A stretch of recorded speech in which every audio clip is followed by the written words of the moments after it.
దయచేసి నేను ఒకవేళ ఏమైనా తప్పు మాడితే క్షమించాలి. మొట్టమొదట ఇది చాలా ఇంపార్టెంట్. ఇది రాజకీయాలకు అతీతంగా చెప్తున్నది, ఎవరికైనా వర్తిస్తుంది. ఒక తండ్రిగా, ఒక మాజీ పోలీస్ అధికారిగా, అదేవిధంగా ఒక పౌరుడిగా. ఈ పోక్సో కేసులు నేరం జరిగిన తర్వాత వాటి పరిశోధించడం ఎంత ఇంపార్టెంటో, నేరం జరగక ముందు కూడా వాటిని ఆపడం కూడా అంతే ఇంపార్టెంట్. ఇది నా రిక్వెస్ట్ తల్లిదండ్రులకు బీఆర్ఎస్ పార్టీ తరఫున. అదేవిధంగా యంగ్ అడల్ట్స్కు, అంటే జంజీ అంటున్నాం కదా ఇప్పుడు మనం, ఆ యంగ్ అడల్ట్స్ తర్వాత 12 సంవత్సరాలు దాటిన బిడ్డలు ఎవరైతే ఉన్నారో, 12, 11, 10 ఆ వయసులో ఉన్న బిడ్డలు, వాళ్ళ తల్లిదండ్రులకు, అదేవిధంగా ఆ బిడ్డలకు మా ప్రత్యేకమైన రిక్వెస్ట్ బీఆర్ఎస్ పార్టీ తరఫున. మొట్టమొదట 99% పాక్సో కేసుల్లో నేరస్తులు ఎవరంటే బాధితులకు తెలిసిన వాళ్ళే. అంటే వాళ్ళు మామయ్యల రూపంలో రావచ్చు, ఆంటీల రూపంలో రావచ్చు, లేకపోతే పక్కింటి అంకుల్ రూపంలో రావచ్చు, లేకపోతే దూరపు బంధువుల రూపంలో రావచ్చు, లేకపోతే ఇంకా ట్యూటర్ల రూపంలో రావచ్చు, లేకపోతే గేమ్స్లో కోచ్ల రూపంలో రావచ్చు, లేకపోతే నైబర్స్ పక్కన ఇరుపురు వాళ్ళ రూపంలో రావచ్చు, లేకపోతే మత గురువుల రూపంలో కూడా రావచ్చు.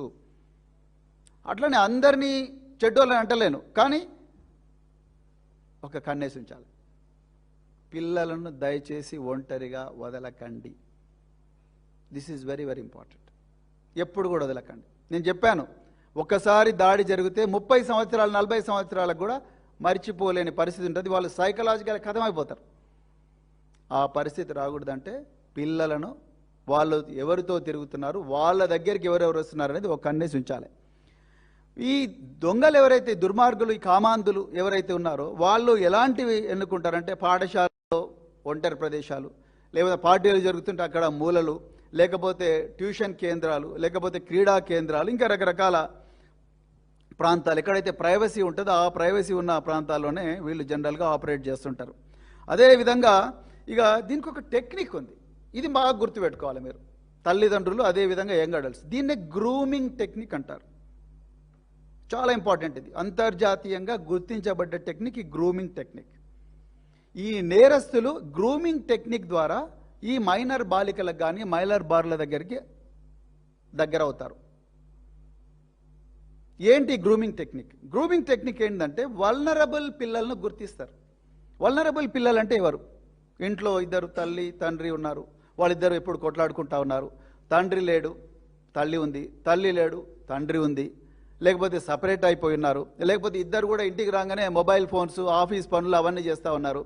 పిల్లలు మమ్మీ డాడీ ఆడుకుందాం, నాకు కథ చెప్పు, అవి చెప్పు, ఇవి చెప్పు అంటే నాకు ఏదైనా వంట చేసి ఇవ్వవా మమ్మీ, లేకపోతే నాకు హోంవర్క్లో హెల్ప్ చేయమంటే నాకు ఇదంతా కాదు, నాకు మనసు మమత సీరియల్ ఇంపార్టెంట్, లేకపోతే డాక్టర్ బాబు సీరియల్ ఇంపార్టెంట్, లేకపోతే ఇంకేవో ఇంపార్టెంట్ అని చెప్పి వాళ్ళ ప్రపంచంలో వాళ్ళు తల్లిదండ్రులు ఉంటే ఈ పిల్లలు ప్రేమ కోసం వెంపర్లాడతారు. లేకపోతే తల్లిదండ్రులు కొడతారు పిల్లలు, తండ్రి తాగొస్తాడు, దనదన కొడతాడు. సో మదర్ కాపాడుకుంటే పర్లేదు, మదర్ కాపాడుకోకపోతే వీళ్ళు ఆ రక్షణను ఇంకో దగ్గర నుంచి ఎక్స్పెక్ట్ చేస్తారు. ఆ ఇంకొక దగ్గర నుంచి ఎక్స్పెక్ట్ చేసే సమయంలోనే వల్నరబిలిటీ మొదలవుతుంది. సో మొట్టమొదట టార్గెట్ని సెలెక్ట్ చేసుకుంటారు, ఎవరు? Vulnerable children. రెండవది, ఈ పిల్లల మీద నమ్మకాన్ని సంపాదిస్తారు. ఎవరు? ఈ నేరస్తులు. నమ్మకం ఎట్లొస్తుంది అంటే, సో నేను నీ అంకుల్ లాంటి వాడిని, నేను నీ అన్న లాంటి వాడిని, లేకపోతే నేను దూరపు అంకుల్ని, మీ డాడీ నాకు చాలా క్లోజ్, మీ డాడీ ఇబ్బందులు ఉన్నప్పుడు నేను కాపాడలేదా, మమ్మీ ఇబ్బందులు ఉన్నప్పుడు నేను కాపాడలేదా, మీ డాడీకి మమ్మీకి ఏమైనా ప్రాబ్లం అయితే కూడా నేను ఇస్తా ఉన్నా, మీకు ఏమైనా పోలీస్ కేసులు అయితే కూడా నేను రక్షిస్తా, అవి ఇవిగా రకరకాల మాటలు చెప్పి పిల్లలను చాలా కేర్ఫుల్గా దగ్గరవి వాళ్ళకు ఒక సంబోధించే వ్యవహారంలో మార్పు వస్తుంది. ఇక మూడవది, అవసరాలు తీర్చడం. అవసరాలు అంటే ఏముంటాయి జనరల్గా? ఈ నేరస్తులు అనే వాళ్ళు జనరల్గా ఏం చేస్తుంటారంటే, పిల్లలకు వాళ్ళు అడగకముందే వీళ్ళకు ఒక ఇంట్లో 3 పిల్లలుంటే వాళ్ళందరి పిల్లల మీద ఈ టార్గెట్ చేయరు, ఒక్కరే అమ్మాయి మీద చేస్తారు. ఒక అమ్మాయి, ఒక అబ్బాయి. జనరల్గా majority of the victims of sexual violence are young girls. So ఈ ఒకటే అమ్మాయి మీద ఫోకస్ చేస్తారు. ఒకే అమ్మాయి మీద ఫోకస్ చేసి ఆ అమ్మాయికే, ఇంట్లో 3 ఉన్నా కూడా ఆ అమ్మాయికి, 2 ఉన్న ఆ అమ్మాయికే ఎక్కువగా గిఫ్ట్స్ ఇస్తారు. What gifts? ఆర్డినరీ గిఫ్ట్స్ కాదు, కాస్ట్లీ గిఫ్ట్స్ ఇస్తారు, మంచి డ్రెస్సులు తీసుకొస్తారు. అదేవిధంగా అప్పుడప్పుడు పాకెట్ మనీ ఇస్తారు, మమ్మీ ఇవ్వట్లేదు కదా నేను ఇస్తాను, అమ్మా అంకుల్ పర్లేదమ్మా అని చెప్పి ఇస్తారు. అదేవిధంగా ఫోన్స్ ఇస్తారు, ఇప్పుడు ఫోన్స్, ఇన్స్టాగ్రామ్ చూడాలని యంగ్ జనరేషన్కి చాలా ఉంటుంది, స్నాప్చాట్లో చాట్ చేయాలని ఉంటుంది, అదేవిధంగా ఫోటోలు తీసుకోవాలని ఉంటుంది, సెల్ఫీలు తీసుకొని వాళ్ళ వాట్సాప్ స్టేటస్ పెట్టుకోవాలని ఉంటుంది, ఇంకా రకరకాల యాప్స్ అనమాట. ఈ యాప్స్లో పెట్టుకోవాలంటే మంచి మొబైల్ ఫోన్ కావాలి, దానికి కెమెరా ఫెసిలిటీ ఉండాలి. సో ఇప్పుడు కెమెరాలో అద్భుతమైన కెమెరా ఫెసిలిటీ ఫోన్స్ వస్తున్నాయి, వీళ్ళ దగ్గర డబ్బు ఉండదు. అలాంటప్పుడు ఈ పక్కింటి అంకుల్ వస్తాడు, లేకపోతే పక్కింటి భయ్యా వస్తాడు, వచ్చి ఇతను నా దగ్గర డబ్బులు ఉన్నాయి తీసుకో అని చెప్పేసి ఈ ఫోన్ తీసుకో, మంచి ఫోన్ కొనుక్కోమ్మా, పర్లేదు మా ఇంట్లో 2 ఉన్నాయి, ఇది ఒకటి తీసుకో అంటారు.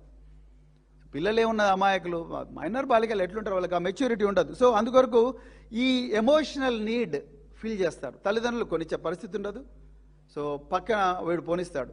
సో కొనిచ్చిన వెంటనే ఆ పిల్లలు ఆ ఫోన్ దాచిపెట్టుకుంటారు, దాన్ని వాడుకుంటారు. అంటే సో రిలేషన్షిప్ కొంచెం కొంచెం స్ట్రెంథన్ అవుతుంది. దాని తర్వాత స్లోగా ఐసోలేట్ చేస్తారు. ఎవరి నుంచి ఐసోలేట్ చేస్తారు? సిబ్లింగ్స్ నుంచి ఐసోలేట్ చేస్తారు. ఇంట్లో 2 పిల్లలు ఉంటే ఆ అమ్మాయిని స్లోగా వీళ్ళ వైపు ఎమోషనల్గా బ్లాక్మెయిల్ చేస్తారు. చేసి స్లోగా తల్లిదండ్రులకు వ్యతిరేకంగా మాట్లాడడం మొదలెడతారు. మాట్లాడి చూడు నేను ఇంత చేస్తున్నా, నాలాగా మీ మమ్మీ డాడీ చూస్తున్నారా నేను అని చెప్పి స్లోగా పిల్లలను తల్లిదండ్రులకు వ్యతిరేకంగా ట్రైన్ చేస్తారు. అదేవిధంగా దాని తర్వాత స్లోగా అప్పుడప్పుడు తాకరాని చోట తాకుతారు. అది యాక్సిడెంటల్గానే కనిపిస్తుంది, కానీ ప్లాన్ ప్రకారం చేసే వ్యవహారం అది. యాక్సిడెంటల్గా ఉంటుంది కానీ సో ఆ అమ్మాయికి అర్థమైపోతుంది, కానీ ఇది ఈయన యాక్సిడెంటల్గా చేసినట్టు ఉంటుంది. అది స్లోగా హద్దులు దాటి ప్రవర్తించడం మొదలవుతుంది. దాని తర్వాత నెక్స్ట్ చివరిగా ఏం చేస్తాడంటే ఈ గ్రూమింగ్ టెక్నిక్లో ఈ విషయాలు దయచేసి ఎవరికి చెప్పకు, ఇది మన ఇద్దరి మధ్యలో ఉండాలి అంటాడు. అర్థమవుతుందా? సో ఈ విధంగా ఒక 3, 4, 5 దశలలో చాలా కేర్ఫుల్గా అఫెండర్స్ విక్టిమ్స్ను ట్రైన్ చేస్తారు, బ్లాక్మెయిల్ చేస్తారు. బ్లాక్మెయిల్ చేసి వాడిని లోబరుచుకుంటారు. మన తెలుగులో అయితే లోబరుచుకుంటారు అంటారు. సో ఆ విధంగా లోబరుచుకొని వాళ్ళని ఎక్స్ప్లాయిట్ చేస్తారు. ఆ పిల్లలకి ఏమీ తెలియదు. సో మరి తల్లిదండ్రులు ఎట్లా గుర్తుపట్టాలి ఇవన్నీ కూడా? దానికి నా దగ్గర కొన్ని విషయాలు అంటే టెల్ సైన్స్ ఉన్నాయి, అవి నేను మీకు చెప్పాలనుకుంటున్నా. ఒక వ్యక్తి ఎవరైనా మన ఇళ్లలోకి పిల్లల దగ్గరకు వచ్చి 3 అమ్మాయిలను సమానంగా చూడకుండా ఒకటే అమ్మాయిని చూస్తున్నాడంటే మీ యాంటెన్నా అప్ కావాలి, అంటే మీ ఒళ్ళంతా కళ్ళు పెట్టుకోవాలి, అప్రమత్తంగా ఉండాలి తెలుగులో చెప్పాలంటే. అదేవిధంగా ఈ వ్యక్తి పదే పదే ఆ పిల్లలతో ఒంటరిగా గడపడానికి ప్రయత్నం చేస్తాడు. Never allow your children to stay alone with strangers. ఇద్దరు ఉండండి, కానీ ఒక్కరిని మాత్రం పిల్లలతో ఎప్పుడు దయచేసి పెట్టకండి. వాళ్ళు ఎంత క్లోజ్ అయినా పర్లేదు, బట్ కీడెంచి మేలెంచాలనేది మనం అనుకుంటున్నాం. తర్వాత అదేవిధంగా మీ తల్లిదండ్రులు మిమ్మల్ని అర్థం చేసుకోవట్లేదు, కానీ నేను మాత్రం బాగా అర్థం చేసుకుంటున్నాను మళ్ళీ మళ్ళీ చెప్తున్నాడని మీ అమ్మాయి ఎప్పుడైనా అబ్బాయి కానీ మీతోని ప్రైవేట్గా చెప్తే దయచేసి జాగ్రత్తగా ఉండండి. అదేవిధంగా ఎప్పుడు కూడా కౌగిలింతలు చేస్తూ లేకపోతే ఒళ్ళో కూర్చోబెట్టుకొని, అంటే మనం పిల్లల దగ్గర మన మీద కూర్చోబెట్టుకుంటే ల్యాప్లో కూర్చోబెట్టుకొని ప్రతిసారి కూడా అలా చేస్తున్నాడంటే తల్లిదండ్రులు అలాంటి వ్యక్తుల పట్ల చాలా చాలా అప్రమత్తంగా ఉండాలి. అదేవిధంగా మాట్లాడే భాషలో కూడా చాలా మార్పు వస్తుంది. ఎప్పుడైనా ఈ కామాంధులు ఏం చేస్తారు, పిల్లలతో మాట్లాడుతున్నప్పుడు ఈ రొమాంటిక్ లాంగ్వేజ్ వాడతారు. వాళ్ళ శరీరాల్లో వస్తున్న మార్పులు జనరల్గా ప్యూబర్టీ అయిన తర్వాత బాడీలో చాలా చేంజెస్ వస్తాయి. సో ఈ బాడీలో వస్తున్న చేంజెస్ను ఓపెన్గా కామెంట్ చేస్తూ ఆ లాంగ్వేజ్ను రొమాంటిక్ లాంగ్వేజ్గా వాడితే డెఫినెట్గా ఏదో ఒక రోజు ఆ వ్యక్తి ఈ పిల్లలను ఎక్స్ప్లాయిట్ చేస్తాడు అని చెప్పి మీరందరూ కూడా దయచేసి గుర్తుపెట్టుకోవాలి.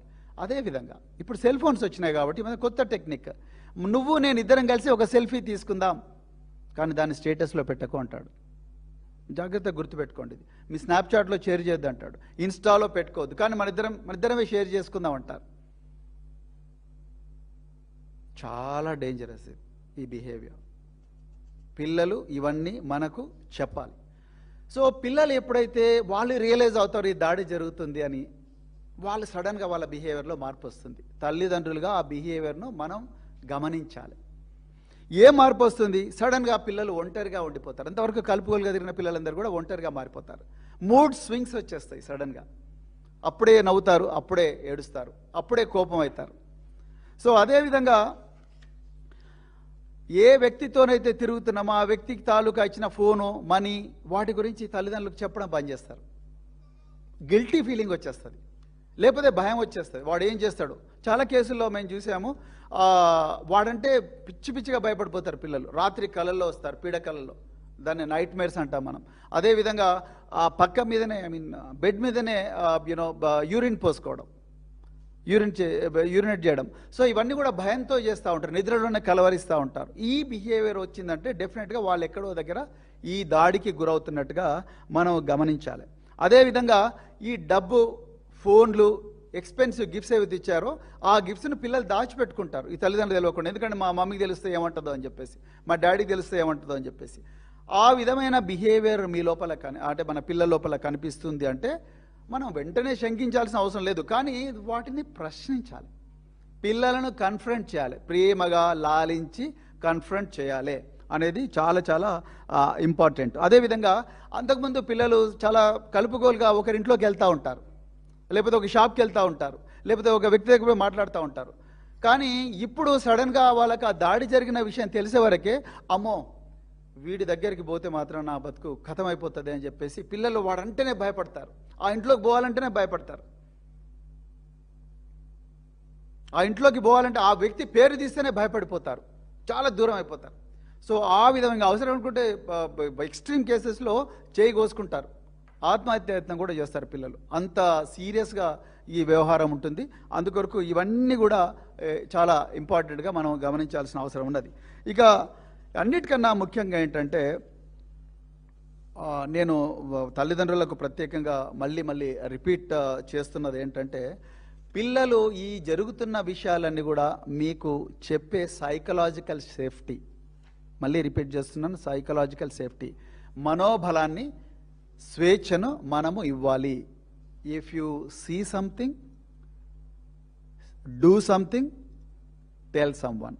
మళ్ళీ రిపీట్ చేస్తున్నాను, if you see something, say something, tell someone. That someone could be your friend. ఈ ఖమ్మం కేసులో అయితే ఆ అమ్మాయి మామయ్య, ఆ మామయ్యకు ఈ విషయాలు కొంత ఆ వ్యక్తి వాళ్ళ తల్లి ఆ మామయ్యతో షేర్ చేసుకున్న తర్వాత అతను పోలీసులతో అంతా షేర్ చేసుకోవడం, ఇవన్నీ తెలుసు. అంటే ఎవరో ఒక క్లోజ్గా ఉండే వ్యక్తికి తప్పకుండా ఈ విషయాలు షేర్ చేసుకోవాలి. అంతకుముందు మనం ఇంతకుముందు పేట్ బషీరాబాద్ పోక్సో కేసులో ఆ బాధితురాలు తన తల్లితో షేర్ చేసుకున్నది. సో అదేవిధంగా ఈ విషయాలు మనతో పిల్లలు షేర్ చేసుకునే విధంగా మనము వాళ్ళకి సైకలాజికల్ సేఫ్టీ ఇవ్వాలి. ఇవ్వకపోతే మాత్రం ఆ నేరం కంటిన్యూ జరుగుతూనే ఉంటుంది. పిల్లలు ఏదైనా